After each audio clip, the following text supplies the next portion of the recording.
Hey everyone, what's going on? This is Lazy Reyes here, bringing you some more content for the week. This week's subject, we're going to go ahead and talk about the DC Cinematic Universe and what's going wrong with it. Plain and simple, they're not doing too good. The movies are horrible. They've been struggling for a bit now to please the fans, yet it feels as if they were still determined to head down the same path with creating the movies that really no one wants. But why? For what reasons? Well, there's actually two reasons. One, they want that sweet money. I mean, just look at their domestic box office. They're barely even pulling out the production budgets in some of these movies. But worldwide, they're actually still doing fairly okay. You can see that it's actually starting to decline. Then on top of that, they push the stories along instead of taking the time to develop the characters so they can keep up with number one competitor, Marvel. Unfortunately for them, it's not as simple as just jumping to all the heroes meeting. You have to take the time and be patient with the characters to find out what works. Just look at Marvel's lineup. Look how well they took their time. Granted, for Marvel, they didn't take long to find their route. Instead of just workshopping it and taking the time to figure out what works for them, they're just forcibly pushing out this content like everyone wants it. But it's starting to take effect. The audience is losing interest. The fans are losing patience. I've always been a DC fan, yet these movies can't even compare to what was in those hand sketch panels. I mean, just look at Justice League box office. It's lower than any of their other movies. The one major movie with all those heroes and build up in it should not be that low. What sucks though is it's not like they're lacking any material to work with. They've got a lot. Just off the top of my head, you got Under the Red Hood, The Killing Joke, Flash of Two Worlds, The Death of Superman. I know they used that one, but they should not have used that one so soon. They have any of Aquaman's New 52. I don't know anything about previous Aquaman, but the New 52 saga, pretty good with stories. Besides Batman and Superman, any of the other heroes would have been fine with an origin story. And just look at how well Wonder Woman turned out. That was their most successful movie because they stuck to the material faithfully, gave subtle nods to the comics, her original origins, previous movies, blended it all together, adding in their own pieces here and there to make it a great movie. Instead of doing that from the beginning, Warner Brothers just kept digging themselves in a hole by skipping over all the content. Take Batman for example, the hero with the most material to work with. I understand not wanting to do another origin story, especially with the Dark Knight series just concluding, but Zack Snyder had anywhere to start him off with. And what does he use as a frame of reference? Frank Miller's The Dark Knight Returns, the comic book where Batman is old, tired, darker, but comes back from retirement because he doesn't like where Gotham is headed. He throws away all the material for a grittier Batman. He's already gritty. Batman's just a normal dude, and he's jumping on top of rooftops, holding people by the legs, dangling them over buildings. Why do you need a grittier Batman? I love The Dark Knight Returns, and I think it would have made an interesting concept to play with in the future. I don't think it should have been the base for the man who is starting up the Justice League. Look at Logan. When Hugh Jackman wanted to leave the role as Wolverine, you really felt like you've been there the whole time with him on his journey from beginning to end. Can you imagine if they had just given us that Wolverine to begin with? We get an old man shaking, coughing up blood, shaking to pull out his claws just for the entirety of X-Men? No, that'd be crazy. I mean, they couldn't even give a proper Superman in Man of Steel. They make Krypton, in my opinion, look bad. Superman kills Zod, which is a huge no for him. He destroys Metropolis, almost seeming like he directed the fight to the city. Then in the next movie, they make him look like some sort of god, which is just insane to me in all the comics I've read. Then they just kill him off in the end. Think about that. In the second movie, they're already using the death of Superman as a reference. Why?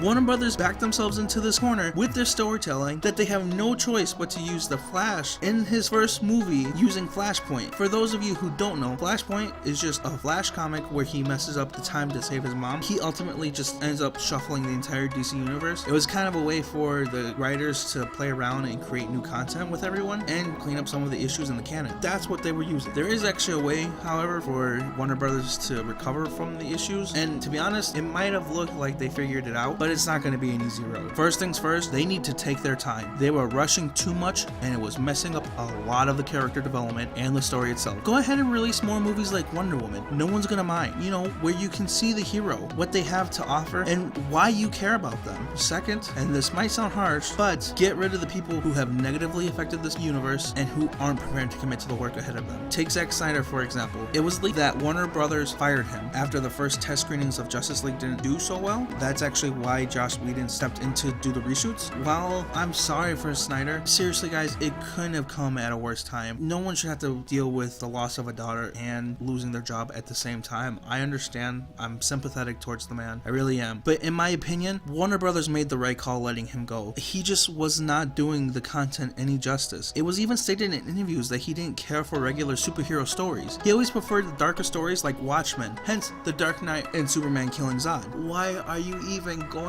to agree to do these superhero movies if you don't like the content you're working with? Why try and go for a grittier version? It wasn't working. After the first and second movie, when people were still not on board, look at the highlight of Dawn of Justice. Everyone's favorite moment, or at least from everyone I talked to, was when Wonder Woman showed up and made it lighter. But look at the movies he didn't have say in. Wonder Woman, the only movie. Look at how well it turned out. It was everything the fans had been wanting. It's not just Snyder that I think needs to leave. Warner Brothers just needs to get rid of anyone who is not prepared to commit to the DC universe. Make it clear that there needs to be some cleanup. There needs to be people to pick up the pieces, that they need to commit, not jump back and forth. Look at Jared Leto. Gets upset because some of his scenes get cut out of the Suicide Squad. Now he no longer wants to play the Joker. Okay, bye. In my opinion, guys, he was the worst Joker to ever deal with. I did not like him at all. I really tried to get on board with this. I hated the laugh. I hated the way he looked. Everything about it really upset me. I hated the whole Harley Quinn and Joker romance. That has never been what their relationship's been about. So fine, you don't want to be in it, don't be in it. It's not like 5 to 10 minutes extra of you being in the movie was gonna save it anyways. Even if you were in it for 30 minutes, you weren't gonna pull off the Joker.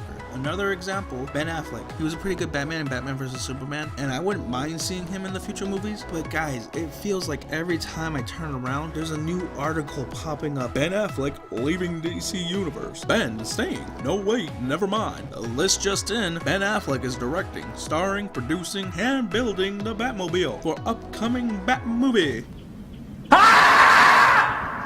Pick what you want to do, stick with it or leave. The sooner we can get a cast that is prepared to stick with the material, the sooner we can get it that much more attached and feel just a little bit more connected to the roles. Last thing that Warner Brothers can do to bring that much more joy for the fans, just give small Easter eggs, callbacks to comics and the movies, and have consistent continuity that makes people happy to see, hear, and notice. To me, that's one of the best things about the Marvel movies, noticing the small details that weren't necessary, but they decided themselves to add because they're such fans of their own material. Doing those simple steps, I really do think it can save the DC cinematic universe, and I do honestly believe that Warner Brothers is finally starting to get it. For the most part, we just might have to put up with a couple of more bad movies for a little bit longer. But hey, I'd love to hear your guys' intake on everything, so feel free to write down in the comment section. Let's have a discussion about it. And if you guys liked my content, feel free to like, subscribe, and hit the little bell. You can follow my Facebook page, The Lazy Reyes, or check out my website at lazyreyes.com. This has been Lazy Reyes, working hard so you don't have to.